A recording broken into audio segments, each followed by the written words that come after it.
talk to us about the scouting program. He's joined by Lucas Green, who's a junior at Vermillion High School and our most recent Eagle Scout. And Lucas is joined by his dad, Matt Green, who is our troop committee chair. So welcome. Thanks.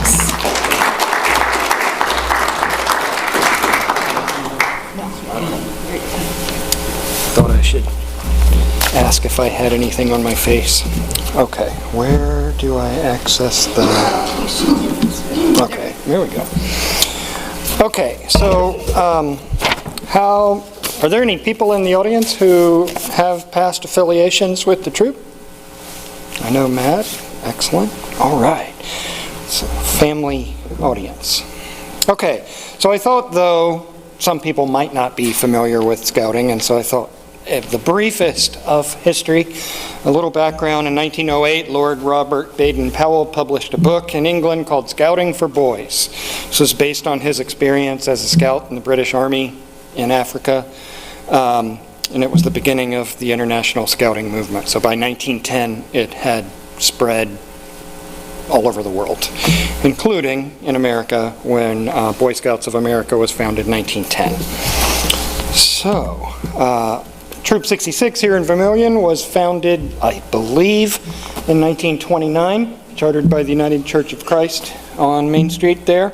There's a book in the USD library, this book called A Little Church on the Prairie, and on, I believe, page 29, there's this paragraph about a meeting that was held in the church in 1927, and a committee was formed, and members of the church have been involved in scouting ever since 1927, but I don't believe the first charter was until 1929. So we're researching that because on our uniform you can wear a little patch that shows the number of years your troop has been in existence. So we want to hand out 100s here in a few years if we can establish what the real date is. So my son is going to be 18 before then, so he wants me to hand out 95s now.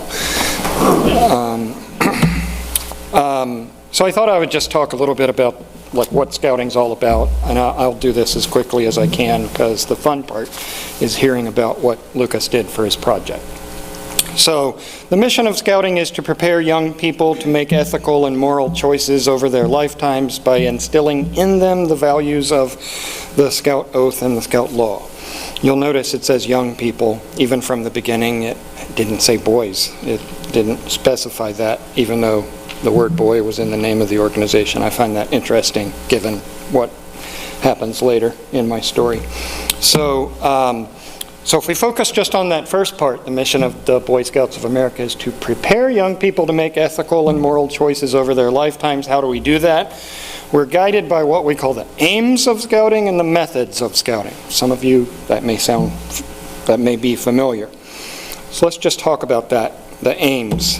The aims of scouting are character development, leadership development, citizenship training, and personal fitness. So if you think about all the things scouts do, they're all sort of guided by those aims or goals, right? So the kids get really hung up on camping, or they get really hung up on canoeing or tying knots or whatever.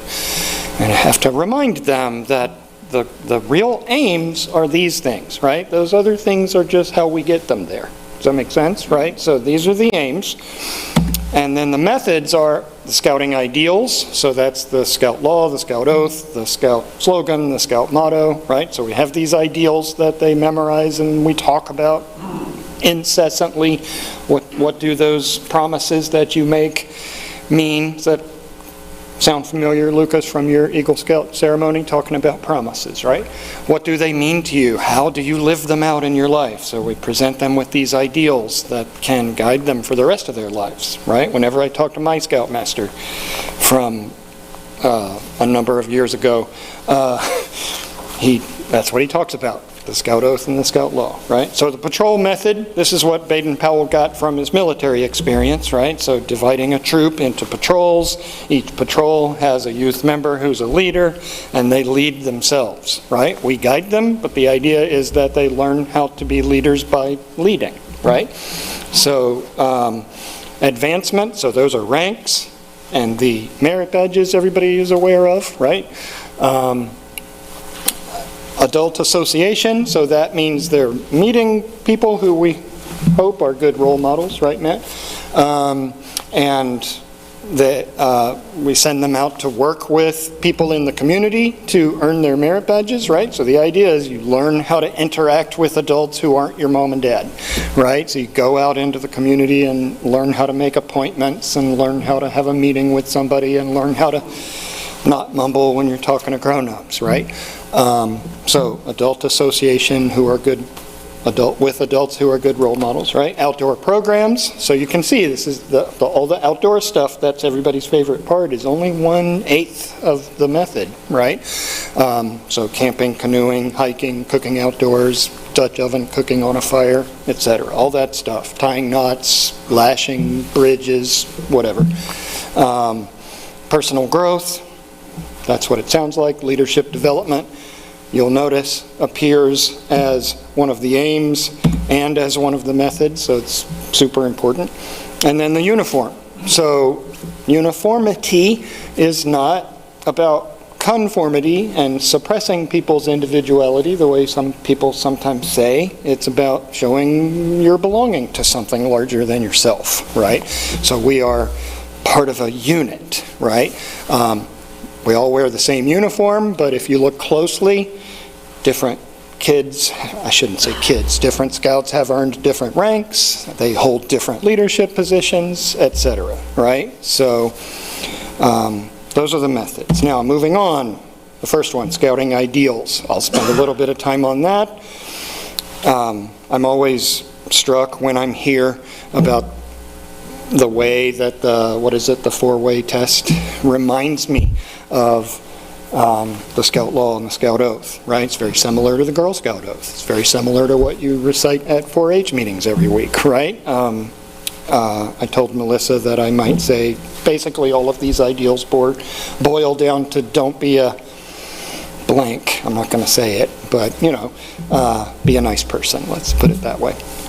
So the ideals. So the Scout Oath, if we go back to the mission, how do we prepare young people to make ethical and moral choices by instilling in them the values of the Scout Oath and the Scout Law. So what are those? On my honor, I will do my best. Anybody know it? Say it with me. On my honor, I will do my best to do my duty to God and my country and to obey the Scout Law, to help other people at all times, to keep myself physically strong, mentally awake, and morally straight. That mentally awake one is the hard one for some of us. But so I find myself a lot of the time,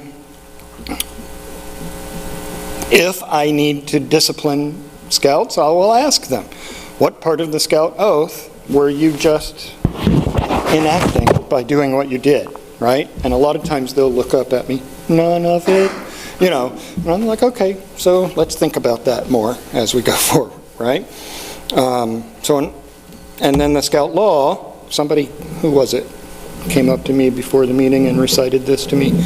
Can't remember who that was. A scout is trustworthy, loyal, helpful, friendly, courteous, kind, obedient, cheerful, thrifty, brave, clean, and reverent. And we recite both of these at the beginning of every meeting. And we talk about what these things mean and how do you live them out, right? How do you act in these ways, right? And we've been having some interesting conversations also about if you could add a 13th point to the Scout Law, what would it be? And they've been coming back with answers, and we look at, well, is it already covered by one of these, or is that actually different? The only thing I've heard that seems different is, I think somebody said patient, and I thought that was good. That might be a good addition. Anyway, so we instill the values of the oath and the law in the scouts, and that's how we help them become the kind of people who can make ethical and moral decisions as grown-ups down the road, right? This should be something that's useful to them and guiding them in their lives for the rest of their lives, right? In addition to whatever they're learning in school, in addition to whatever they're learning in church or whatever their religious faith might be, or at home, what their parents are teaching them. And everybody knows the Scout motto, be prepared, right? Kids say, be prepared for what? Lord Baden-Powell said, for anything, right? He was all about kids being prepared to defend the nation, right? So this is why so much of what we do is learning things, learning new skills, right? I tell them all the time, you need to, in order to be prepared to help other people at all times, you need to learn as many skills as you can, because you don't know what the situations are going to be, right? And then there's the Scout slogan, do a good turn daily. We don't spend as much time talking about that one, but we do talk about, well, do you get up first thing in the morning and do a good turn for somebody and then you can be mean the rest of the day? No, you know. But you know, these are all examples of what we call the scouting ideals. And then the rest of them, real quick, patrol method, I talked about advancement, earning ranks, so they feel some personal achievement and pride, and they have some knowledge and skills that they've accumulated that they can use to lead the younger ones coming up behind them, right? I took over as Scoutmaster on Halloween 2023. It's been a year, Lucas, and so we had some new kids join last fall, and we did what I called Scout Rank Boot Camp, where we got them through that first Scout rank, which is learning all of these ideals and what is the patrol method, what's advancement all about, what does it mean that we are youth-led, all of these things they learn for their first rank. So you might have been driving down Main Street and seen us out in the field by the UCC. We had different stations set up in the field, and they would go from station to station and be tested. So patrol method advancement, that's adult association, outdoor programs, personal growth, leadership, and the uniform. Now, so here we are at summer camp last summer, putting the gigantic flag up. We only had about, 10 people, so we had to have another troop help us. I don't know if you've ever seen the flag out at Lewis and Clark Scout Camp, but 10 people can't handle that thing. It's huge. So that was exciting. Here we are at Scout Rank Boot Camp and out at Clay County Park, practicing fire starting, practicing axe skills, practicing knot tying. Here we are this past, September we went canoeing. There we are sitting around the campfire, fishing, cooking. There's Lucas and George working on their cooking merit badge. If you look close, you can see the pineapple upside down cake they cooked over a campfire, which was pretty cool. Here, and then community service. So this will resonate for Rotary Club, right? It's not just about personal, what you get out of the program, right? We do service all the time. So just this past weekend, we were cleaning leaves out of the window wells at the UCC. The picture where they have the orange bags, picking up trash out at Mulberry Bend, I think that was.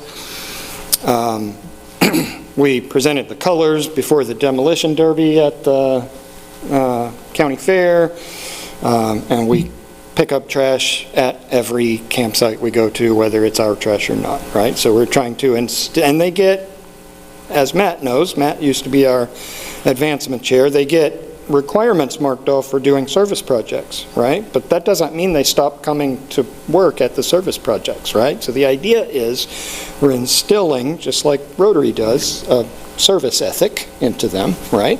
And that they will continue living their lives that way even after they're not, you know, when they're 11, they're doing it just to get the thing marked off, right? But hopefully we're instilling a habit of mind, let's call it, right? So back to the history.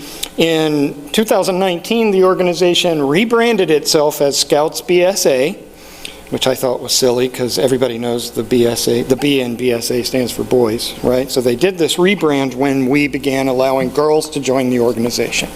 And you may or may not be aware that that was controversial, but it was what it is. It was what it was. At that time, you had to have, if the chartering org, the UCC in our case, wanted to participate, we had to have a separate boys troop and a separate girls troop. We had to have a separate committee chair for each one, separate Scoutmaster for each one, separate senior patrol leader for each one. So that's the youth who leads the troop, right, with our guidance, right? So we had Troop 66G since 2019. We had what, 5 girls, 5 or 6? Kind of dwindled down to 2. This year, the organization rebranded itself again, and now the name is Scouting America, and this brings us in line with the organizations in other countries. So I think it's like Scouting New Zealand, Scouting UK, Scout, whatever, Scouting Bahrain, whatever. And they launched a pilot program this year where chartering organizations could apply to pilot a troop where the boys and the girls are in the same troop together, right? So we applied with the support of our chartering org rep to participate, and we were chosen. So I think in Sioux Council, which Sioux Council stretches from parts of Minnesota way up north in South Dakota, all the way out as far as Pierre. I think we have North Sioux City as part of Sioux Council also, maybe. We were one of like 3 troops in the whole council who got selected to participate in this pilot program. And so for this year, we are back to being Troop 66. 1 committee chair, that's Matt, 1 Scoutmaster, that's me, and we have 1 senior patrol leader. So after we blended, we had an election, and the Scouts elect their own leaders from amongst themselves, and I'm happy to report that they elected one of the girls to be the senior patrol leader, right? 13 boys and 2 girls, they elected one of the girls to be the leader, which, if you know anything about the differing maturity levels of 15-year-old boys and girls, that's maybe a surprise, maybe it's not.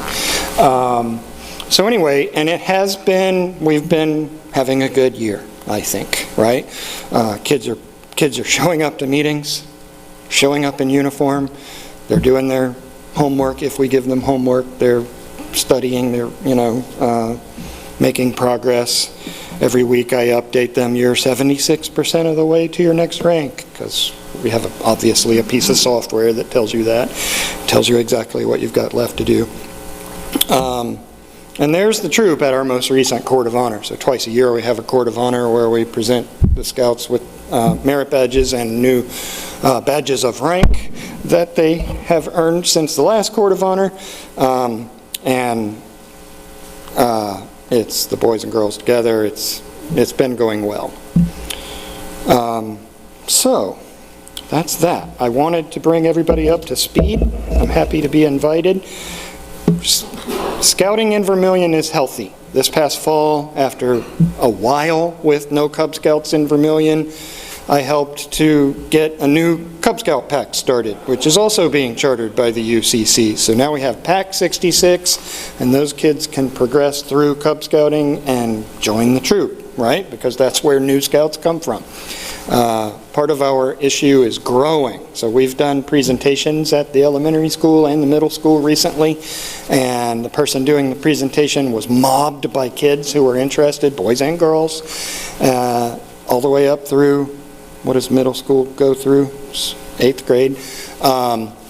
Took flyers, hundreds of flyers home, and then nobody showed up at the next meeting. So what we realize now is that our challenge is we need to get ourselves in front of the grown-ups in the community, right? So just looking around the room, I know all of you have kids of your own who are in middle school.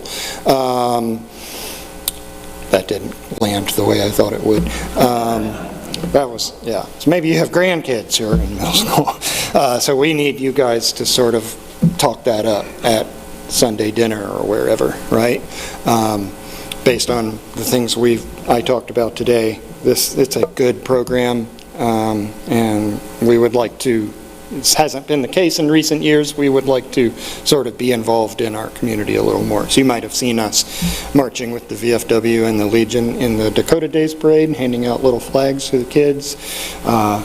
Like I said, doing the flag ceremony at the beginning of the Demolition Derby. We're going to be doing fundraisers in December. So we're going to put ourselves in the public eye a little bit more like we should be doing.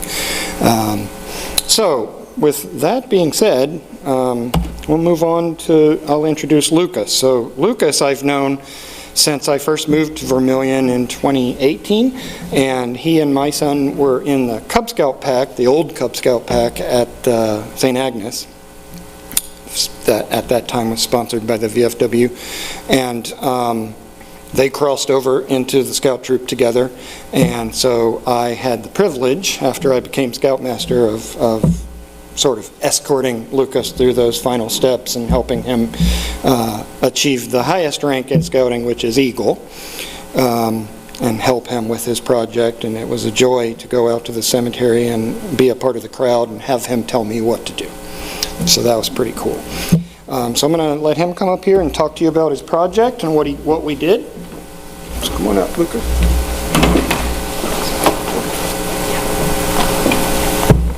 Thank you, guys. So as Melissa said, my name is Lucas Green, and I'm a junior at the Vermillion High School, and I am part of the Troop 66 here in Vermillion.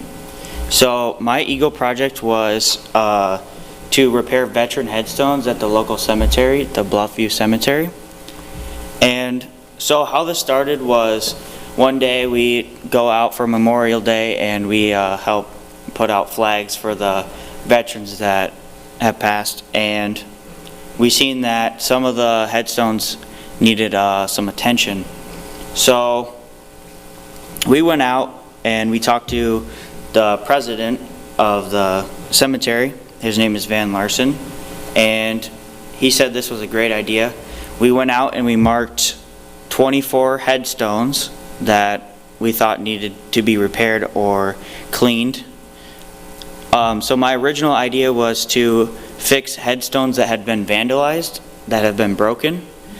But when we went out there, we realized that there wasn't as many headstones that were broken as we thought. So we moved on to leveling headstones and cleaning headstones. So I started fundraising. I went around to local groups and presented what I wanted to do. And we collectively raised $12,000 for the cemetery, and this is like sustaining funding for veteran headstones.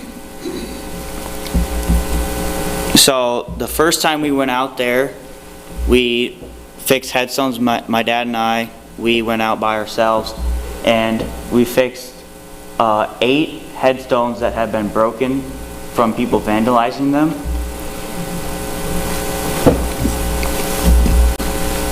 And on September 23rd, we had a big group that came out and helped us clean and straighten the headstones. And here's all the people that came to help. And so how we did this was we drilled holes through the headstone, and then we put a rod in the headstone, put glue in between, and then we pushed it together, and then we held it with boards as a foundation to stay together. And then this is a headstone that we leveled. We dug it out, took it out, put some sand underneath, and then leveled it, and then packed it back together. So here's a map of all the headstones. Well, this one doesn't have all of them, but this one is 2. This is the second headstone, and it says CS for clean and straighten. And then there's a gold star of where that headstone was. So we handed these out to everybody. We gave them like 2 headstones, and they could find where it's at with that gold star, and then they would go out in a group and clean and straighten the headstones. And here's some people cleaning the headstones. And this is Bob. Bob is the I can't think. Yeah, the treasurer. So that is one of the completed headstones that we had straightened and cleaned. And this is me getting my Eagle Scout. And then I want to go back to this picture right here. So after we got done cleaning and fixing headstones, there was somebody that came out and vandalized all the VFW and Legion like flag holders. So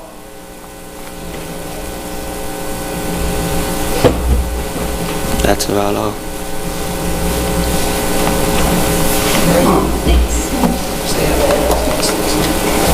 So we're kind of in the process of discussing how future scouts who need a project for their Eagle can possibly continue this work, especially since there was more damage done after we did what we already did. So I guess, anybody have any questions? Do we have time for that? A few minutes, yeah. Yeah, do we have any questions?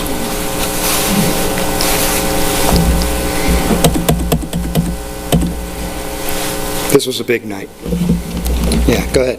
One of the big elements of an Eagle project is taking the leadership role and coordinating the efforts of other people. How many people did you have working on this project in total? There was about 35, 40 people showed up to the... Did you have to coordinate then supplies for it and all that? Yeah. Yes, sir. It took us about a year and a half to plan.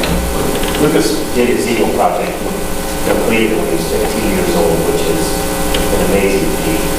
He's only 16 now, and so, but we planned, it was about a year and a half to plan, and the community was great. Everything, I mean, the support for money and everything, the only thing that we had to pay for basically was the pizza ranch.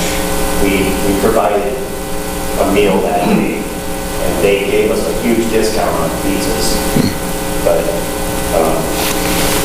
it was about $12,400 in totally raised, and $9,000 of that is still at the cemetery.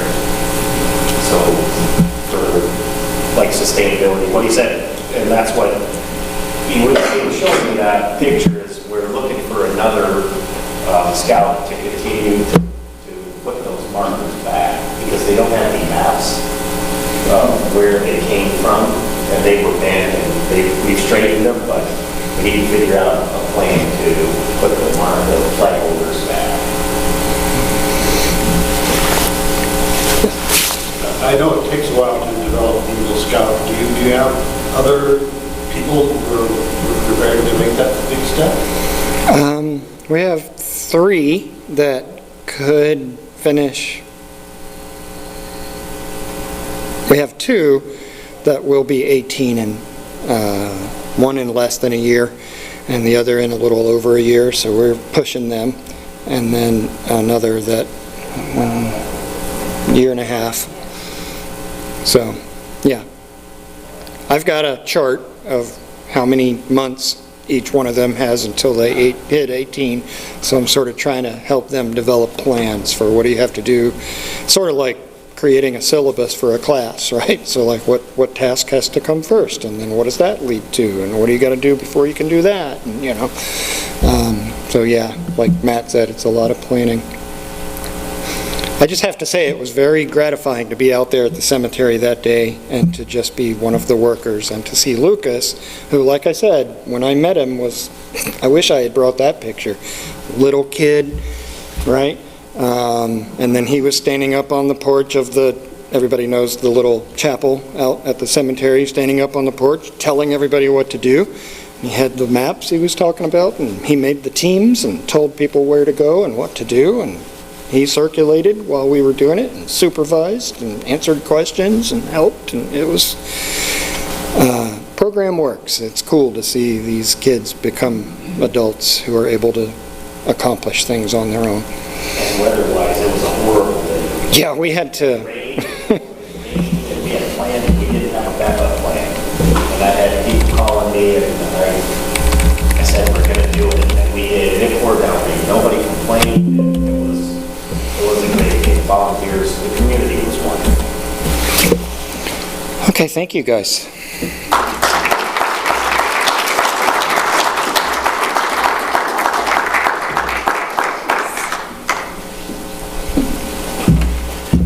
All right. Thank you all. Thank you to our guests.